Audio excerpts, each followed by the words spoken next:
On this, the July 20th, 2026 edition of What the Ship, we look at the top 5 maritime stories across the world. I'm your host, Sal Mercogliano, and welcome to the Irish Sea. We are heading northbound right now at about 13.8 knots, heading for Belfast in Northern Ireland. We departed from Southampton, England yesterday. We're going to hit a couple of stops here along the Irish Sea.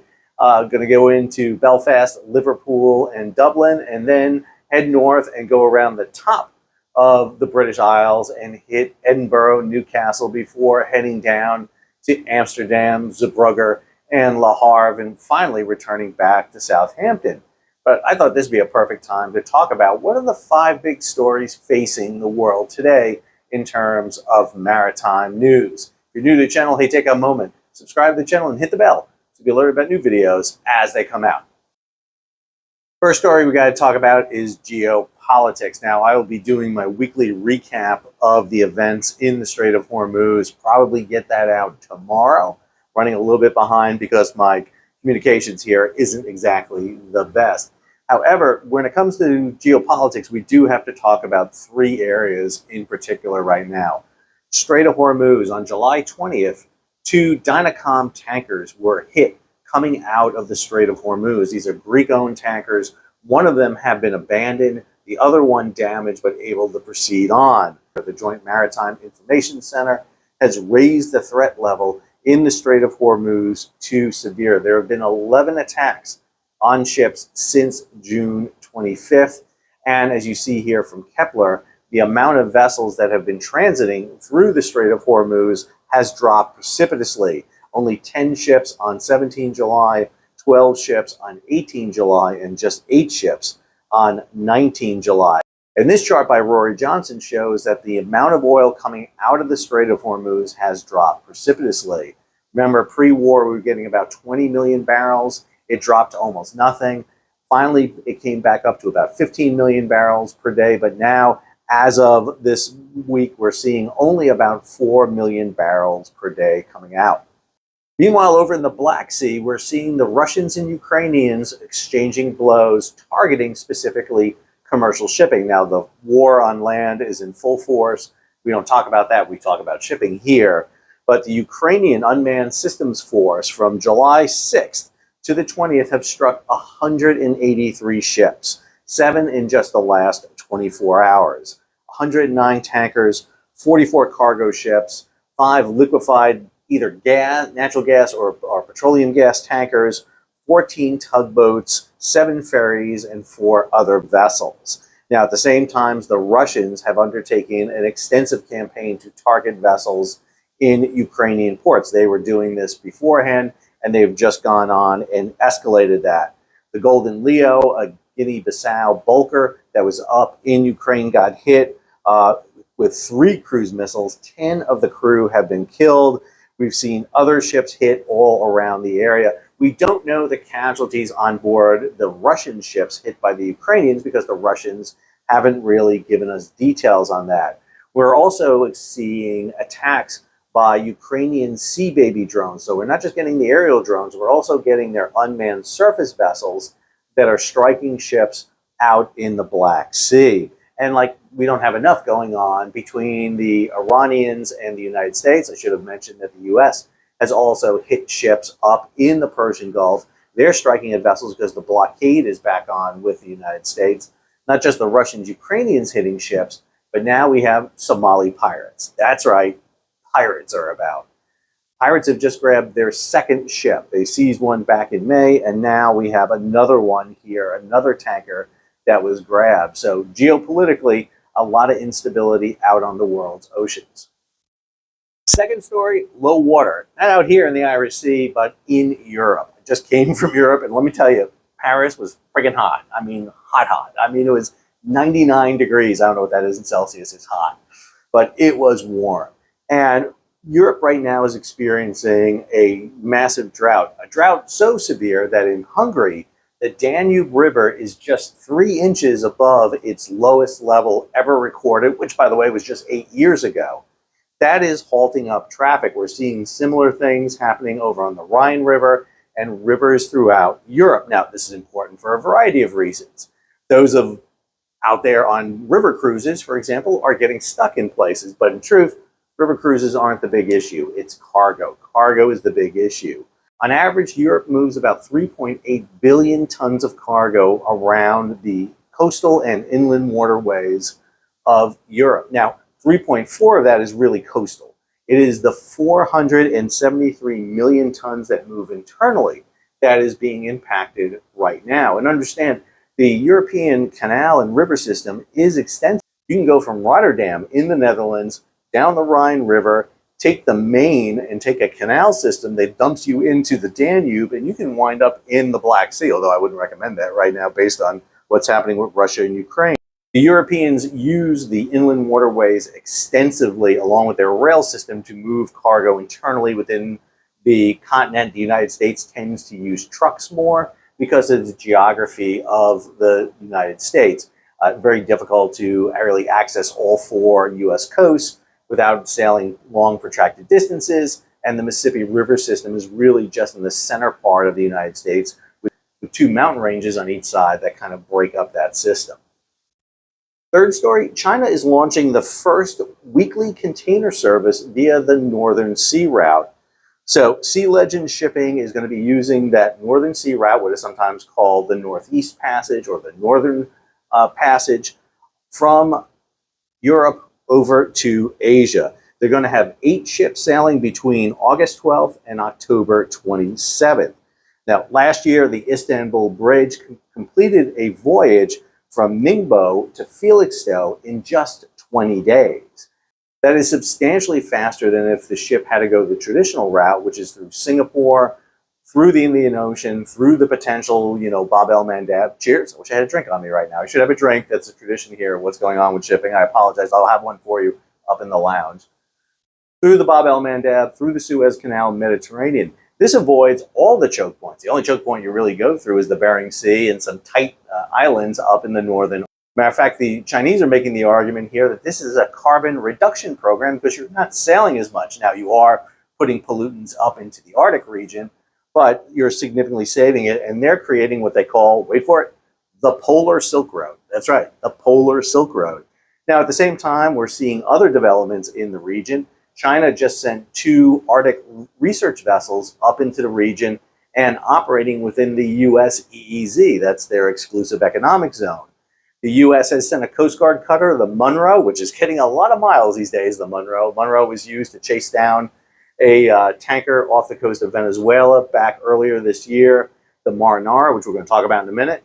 So Monroe is definitely getting some sea legs in, but we're seeing the Chinese develop the Arctic in a way that we have not seen before. The Russians, the Chinese, even the Koreans are going into this region. It is an area of epic development right now. It's one of the reasons why the U.S. is pushing ahead with the construction of polar icebreakers. Story number 4, the United Kingdom is denying bail to the Chinese captain of a Russian dark fleet vessel. That's right, we've got the UK, we've got China, and we've got Russia all together here in the story. So the tanker Smirtos, about 106,000-ton tanker, was boarded and seized by the British government. Now, this ship was sailing under a flag of Cameroon, but it was found to be a false flag. Remember, we've seen a lot of this. The Russian Dark Sea Fleet, which has been moving oil and diesel fuel over the price cap set by the G7 and the EU, has been basically evading that price cap by avoiding using registries, insurance, and classification societies from the mainstream shipping firms. And so Cameroon, for example, becomes one of these registries. A.J. Pat, the captain of the ship, 38-year-old Chinese master, was charged with shipping oil and trying to sell it to a third-party player. Now, the other 24 crew members who are Georgian and Indian are being held on the ship, while the ship is still under arrest by the UK government. The trial is not set until December, so this captain is going to be sitting in a British jail for quite a long period of time until his day in court. The U.S. just recently charged the captain, a Georgian, of the Marinara. This is the tanker that avoided the Monroe, the Coast Guard cutter I mentioned before. The Monroe had asked that ship to stop to be boarded. The Marinara evaded that, and Monroe pursued the ship up into the northern Atlantic that was off the coast of Scotland, and finally boarded the vessel. It was brought in, and that captain was charged with failure to obey an order from the U.S. Coast Guard. Now you're sitting there going, wait a minute, Sal, it was foreign flag vessel. First off, it wasn't a foreign flag vessel. It had no registry whatsoever. They tried to switch over to the Russian registry, but they didn't. They didn't even have a Russian flag on board. They had to take a Dutch flag and change it around.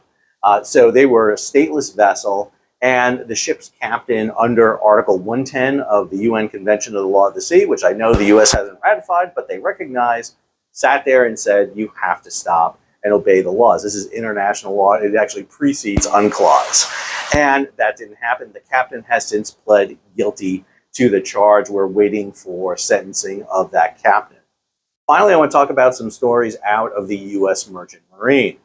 For the first time ever, civilian crewed vessels won Presidential Unit Commendation.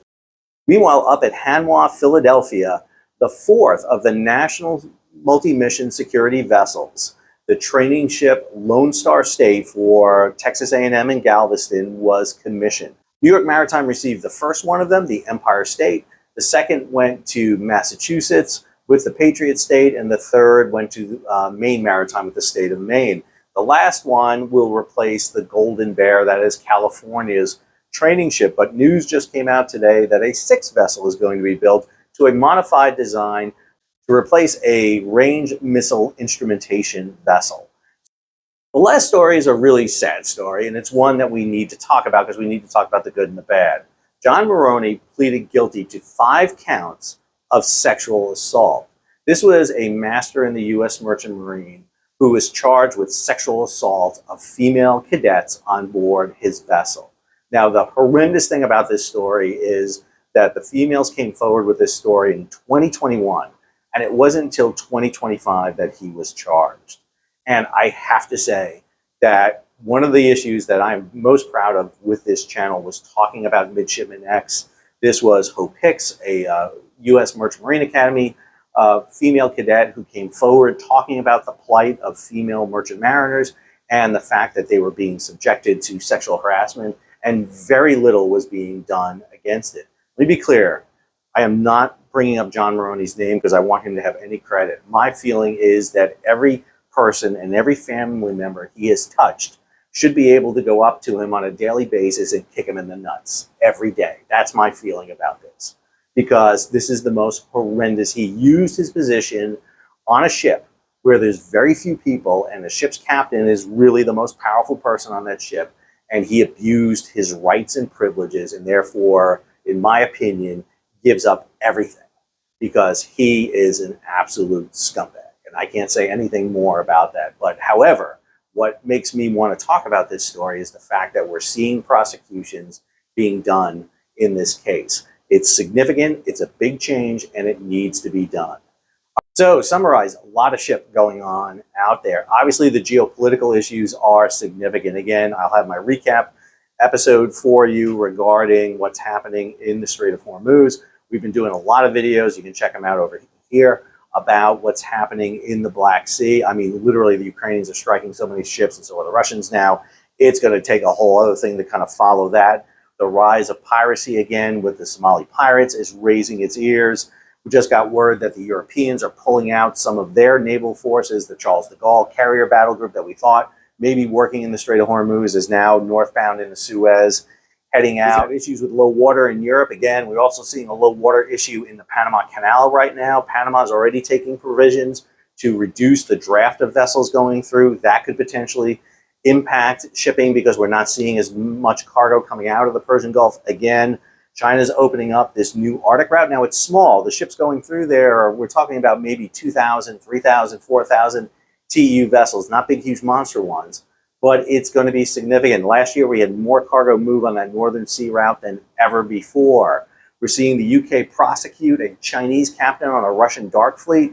The idea of stateless vessels sailing out here on the ocean is a big issue, and they're trying to address it.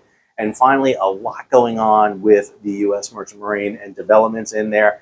Well-deserved. There's a batch of other ships I got a list of I can give you that have been working out in the Indian Ocean right now, both with Military Sea Lift Command and also chartered vessels out there. This is right on the heels of Stena Immaculate getting its Gallant Ship Award from the Maritime Administration. So it's good to see that the U.S. is really starting to recognize the merchant mariners. Still, a lot more needs to be done, and we need to be building more ships in the United States, but definitely a great story. Shipbuilding, always a big issue, both at Hanwha Philly and now at Saronic and Brownville. Finally, justice being done. It wasn't soon enough, it's not fast enough, and it's nowhere near enough to heal the damage that was done, but at least that person will not be able to do it again to somebody else. I hope you enjoyed today's episode. If you did, hey, take a moment, subscribe to the channel and hit the bell so you'll be alerted about new videos as they come out. Leave a comment, share it across social media, and if you can, support the page. How do you do that? Well, you hit the super thanks button down below or head on over to Patreon and become a monthly, yearly subscriber. So one of my favorite things I'm doing right now is a series of short little videos. I'm going to be putting them together. I'm writing a book on U.S. shipping and sea lift during the First World War. And this voyage for me is fantastic because I'm going to a lot of the ports, a lot of the areas where this took place. So I'm going to be putting together a string of short little videos on this. I'll be dropping them as I go along here. So hopefully you'll enjoy them as we go. Until our next episode, this is Sal from the high seas, signing off.